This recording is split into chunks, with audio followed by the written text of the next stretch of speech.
Hello on this Monday morning in Redwood City, California, as I sit here at the Insight Meditation Center.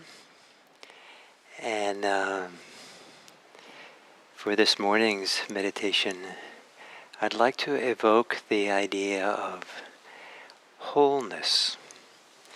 That one of the ways to meditate is to sit with the whole of what's happening. And to begin that way, the best that we can, a global experience of the whole show. And it means we don't select out any particular thing to focus on, but rather in the way that you might kind of gaze out upon a mountain in the distance, or clouds floating by in the sky, or out across the ocean when it's at the beach. That there's a kind of just broad attention, wide attention to include the whole. And if the attention falls on any particular thing, just welcome it and say, this too is included in the whole. And one way of understanding this is that we're letting our attention be the widest circle possible, within which all things are allowed to be, all experiences are allowed to be equally, without being for or against, without welcoming or unwelcoming any particular experience that's happening. And so it's all included, all allowed here. And that's just the beginning. But that capacity to kind of include everything, with almost with the little saying, this too is included. This creates the conditions upon which wisdom can operate, where clarity, understanding can operate, and where there can be a wise discernment, a wise letting go, or a wise picking up, or a wise selectivity of where the attention goes. It might be the sense of whole allows us to discover, like there's a big circle, if everything's included, we might be able over time to discover where the center of that big circle is. And we would sit at that center, like a big round trampoline. We would sit in the middle of a trampoline. The trampoline net would sink right there, would rest there. So we find that place in the middle of the whole to rest. But first we have to just kind of be at ease with all. This too is included. So to assume a meditation posture, and whatever posture you take, you might have the attitude or approach it as if your whole body is included, some way in which nothing is left out.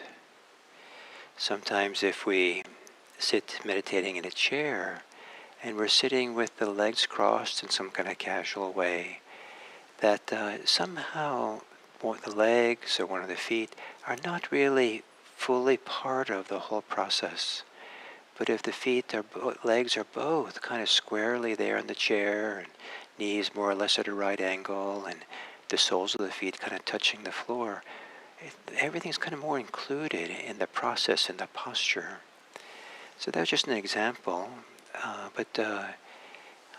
So to sit in a way that there's a little bit of intentionality in the way that you position your body. And that intentionality is to begin including the whole body as part of the bigger whole. And then to begin expanding through that wholeness of the body. Maybe it'd be nice for you to take some deeper breaths, almost as if the circles of attention expand as you breathe in. And welcome everything in as you breathe out.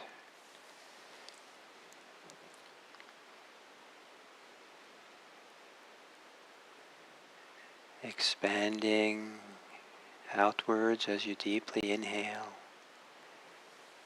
and relaxing, settling inward as you exhale.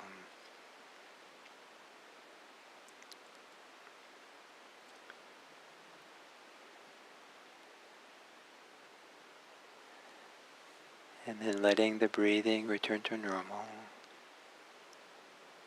And when there is tension, it's useful to think of that as a way of becoming partial, the way of selecting or cutting off or over-validating some part of the whole.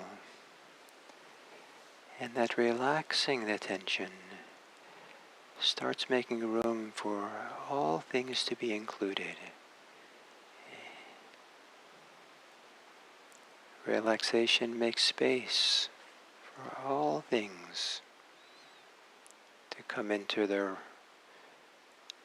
native way.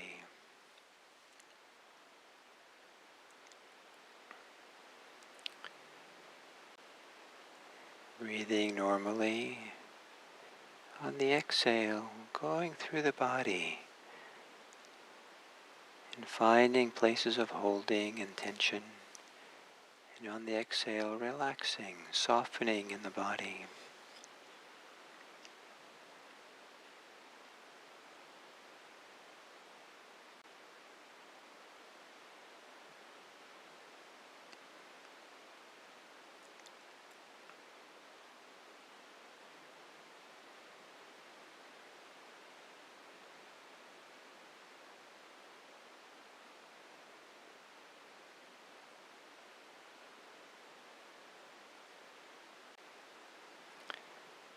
A significant way in which we're not part of the whole of who we are is being overly concerned with our thoughts and stories and ideas.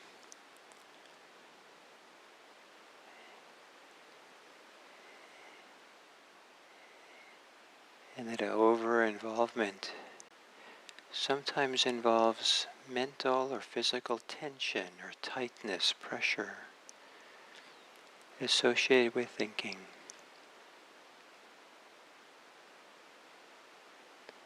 And if there is, as you exhale, soften that tension. Relax the pressure.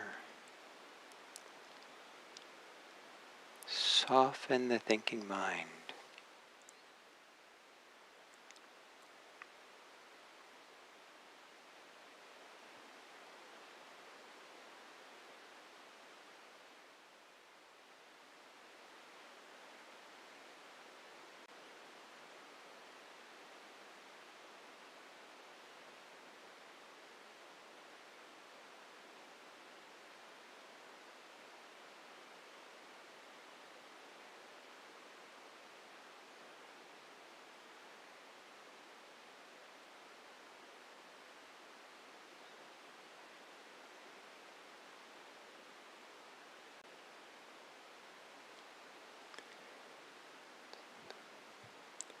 Sometimes we might operate with a spatial awareness, awareness of ourselves in space and location.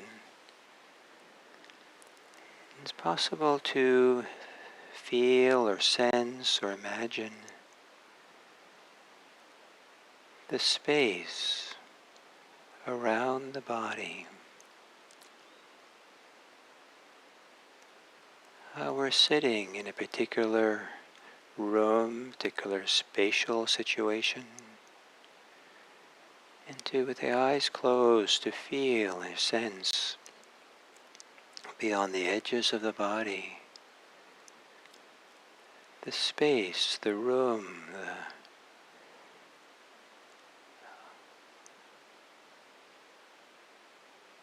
around us.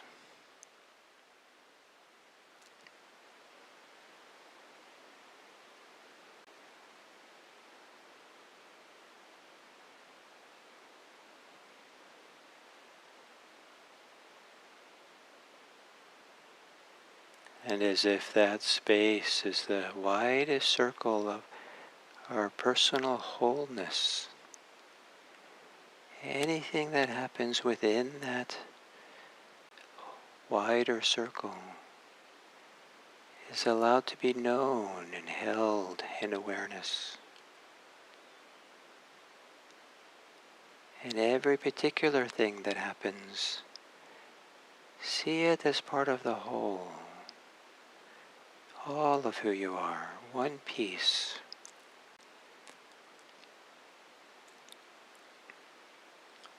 Whatever you're feeling emotionally or mentally or physically, maybe it's easier to let it be there if it's seen as just part of a whole. It's accompanied by everything else here and now.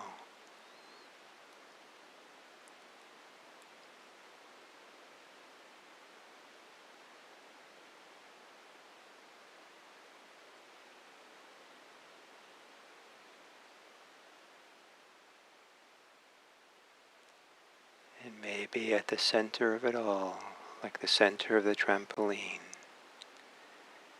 is the gentle movements of breathing.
Perhaps in these few minutes left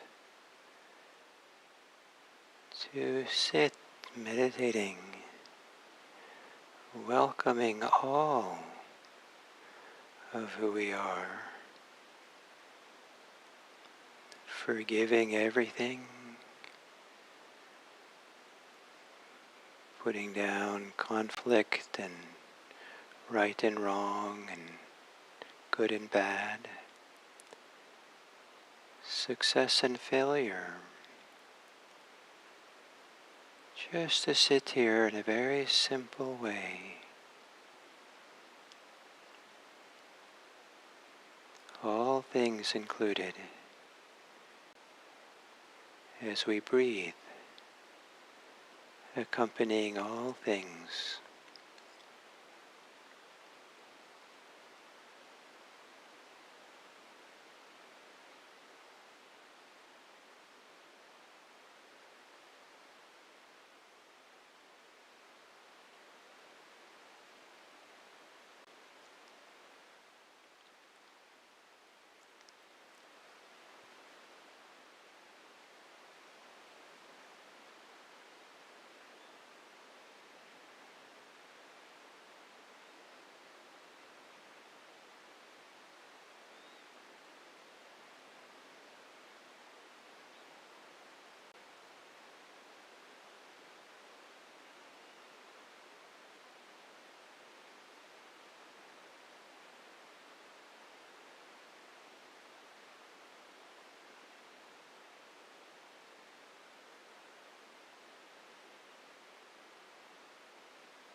And then as we come to this end of this meditation, to consider how you are now after these minutes of sitting, meditating. How is it that how you are now can help you to have a more friendly, caring attitude for other people? Is there some way of being present for all of who you are might from time to time give you the ability, give you the occasion to first and foremost be present for all of someone else who they are, before judgments, before needing to address issues, but to take time to allow someone to be themselves without us imposing any restrictions or judgments or requirements on them. Maybe that's a gift that brings peace and well-being and respect to others. May it be that this meditation practice we do allows us to enter into the world of people with greater equanimity and respect and care, maybe even reverence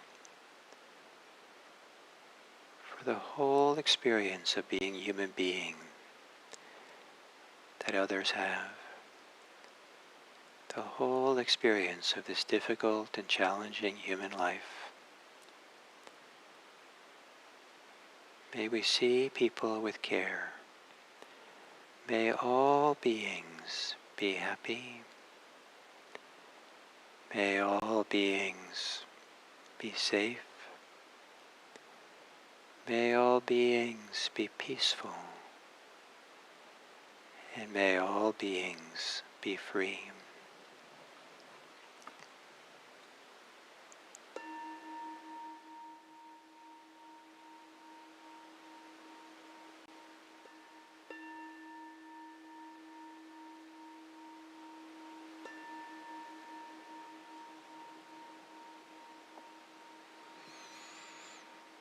Thank you.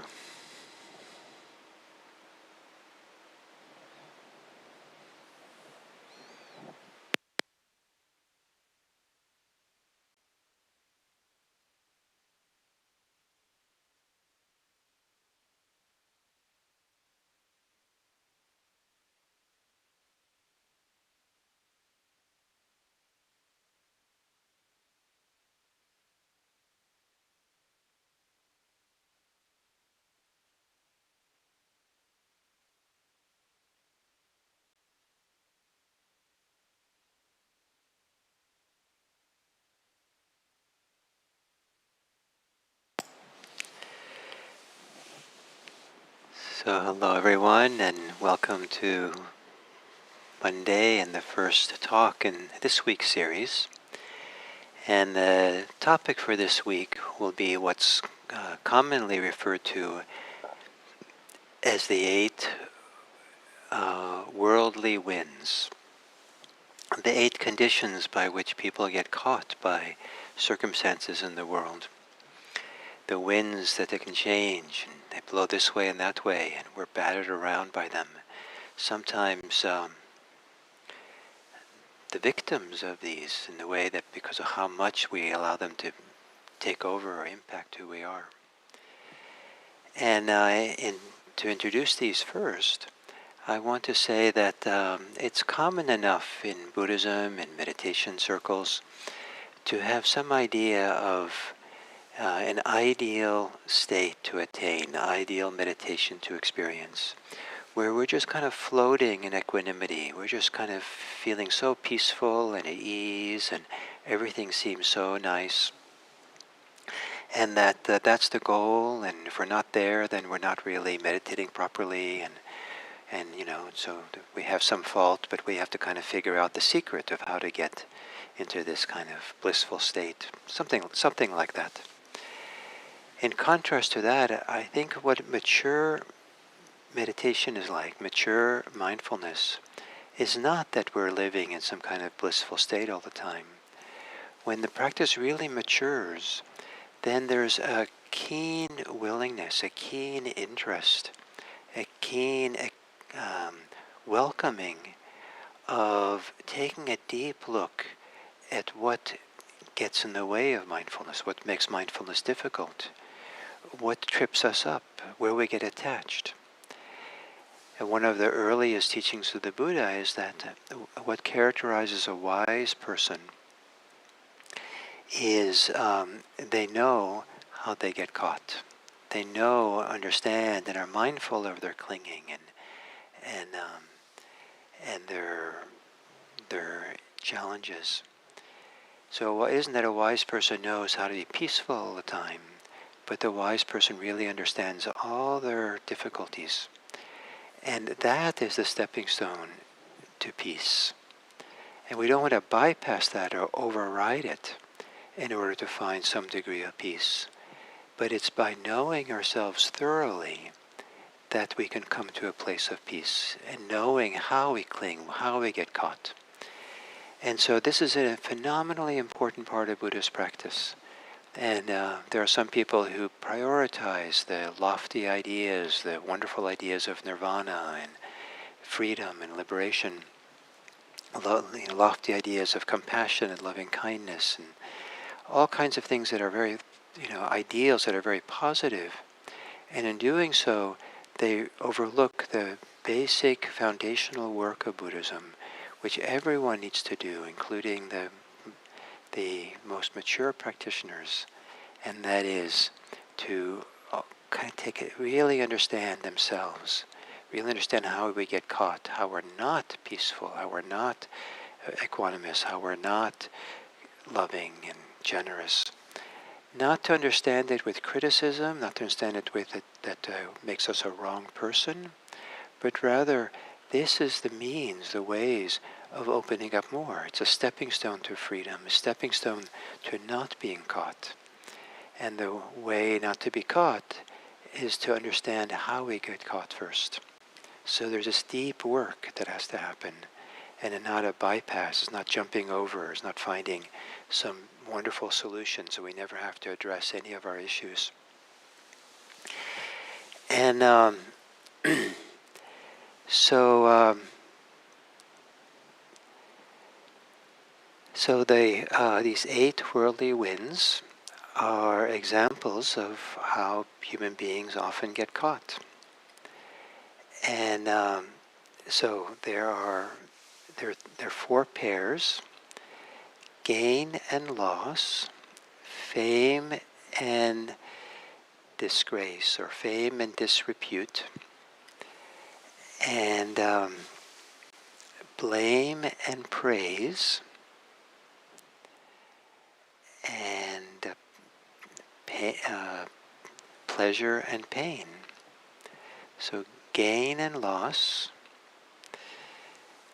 praise and fame and disgrace, then blame and praise. They're different. And pain and pleasure and pain. So the first one is gain and loss. The weather changes all the time.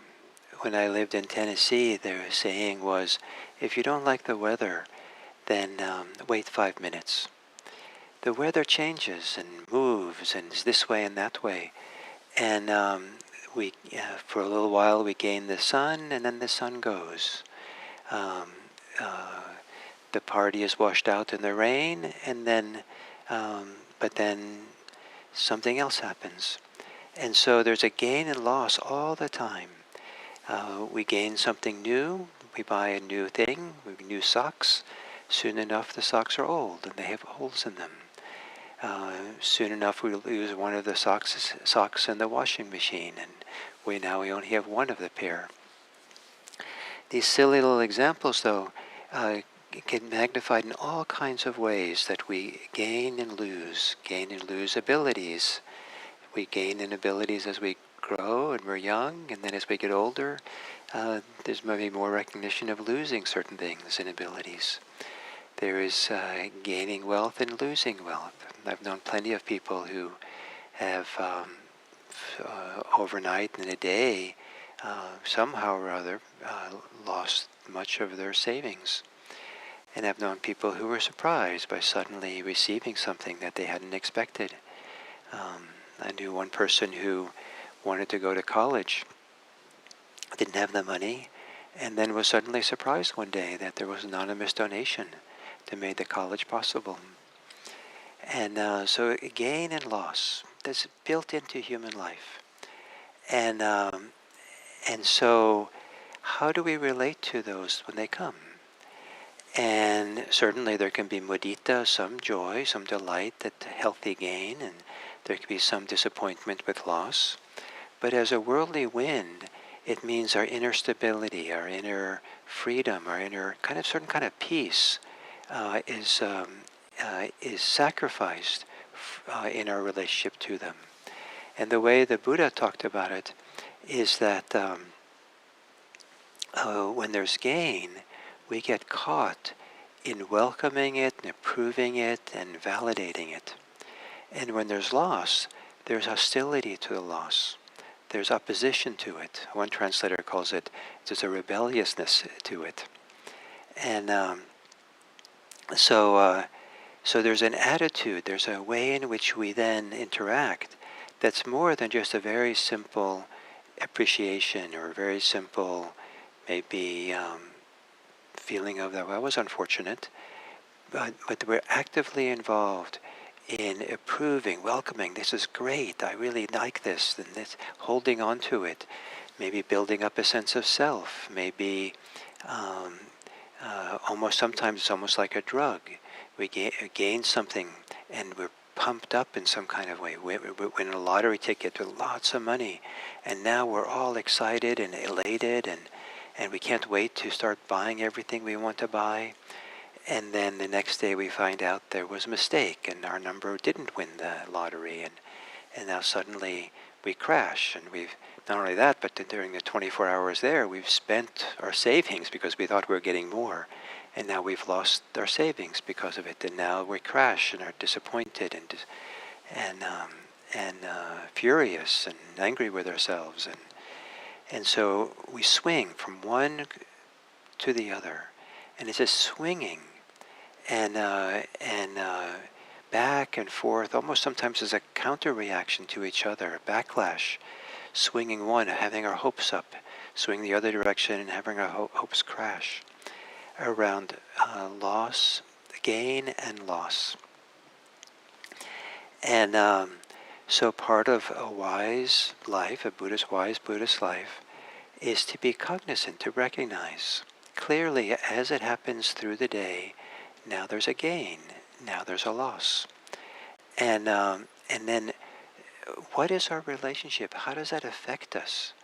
Is the wind of gain, the wind of loss, pushing us and grabbing us, and we're kind of riding the wind or being pushed by the wind, or are we being reactive in some way? Are we overreactive? Is there an enthusiasm and an approval and a welcoming that is a form of attachment and expectation and thinking it's always going to be this way or not? And when there's a loss, are we disappointed in some deep way? Do we sink? Are we deflated? Do we think now it's going to be this way? And are we angry? Do we have a sense of hostility? This is not fair. This is not this way. And so the pendulum swings. And some people, the pendulum swings with every gain and loss. And in fact, it's almost because the pendulum is in one direction that it swings as far as it does in the other direction. If we're really feeling delighted and fantastic about the gain, maybe how elated we are on the lottery, then we have further to swing when we realize we didn't lose the lottery, and the sense of disappointment is so much more. And is there a different way? Is there a way of recognizing in a wise way, in a careful way, in a caring way, this is loss, this is gain, this is nice, this is not so nice, but let's not invest so much into it. Let's not tie ourselves to gain and loss. And so in his teachings about these these 8 worldly winds, the Buddha said that someone who is well practiced, that they are ready to see when there's gain, that is also changeable, that also is impermanent, inconstant, changing. When there's loss, that's also in some way or other, it changes, it'll change, it's inconstant, my experience of it is inconstant, I'm inconstant, things will change. It's not going to be only loss forever. That something different happens. And this idea of the changeability of our experience in our life, for the Buddha, helps with a certain degree of stability, a certain degree of not getting invested in the pendulum swinging to one extreme or the other. And in doing so, rather than dampening us down, it makes room for a deeper sense of well-being, a deeper sense of stability and feeling at home, feeling at peace.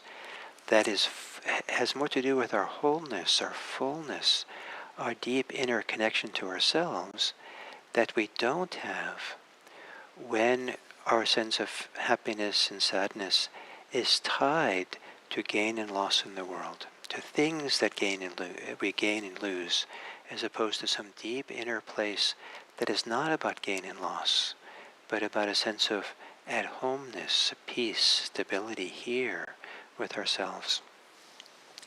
That is something that over time, that meditation can connect us to. And the stability, the calm, the peace of meditation can feel so much more satisfying than winning the lottery. In fact, so much so that we win the lottery, the attitude might be, well, let's see what happens. This is maybe nice, maybe not, we don't know. Let's see what happens now. Or if we lose our sock, who knows what'll happen, or something more serious. Maybe we'll see what happens. Maybe this is not so good, maybe it's not. But let's just see. Let's see what happens next. We don't know what this is going to go to. So the first of the 8 worldly winds is gain and loss. And if this seems at all interesting for you, you might go through the day today, for the next 24 hours, looking to see where there might be gain and loss through the day that will teach you about how your pendulum swings more than necessary, how you react, how you get caught in it and get attached, how you're overly welcoming, overing approval of a certain gain, and overly critical, oppositional, even hostile to certain loss. So please do this with care and respect for yourself. And human life is difficult, and we want to find our way through this with grace. So thank you very much.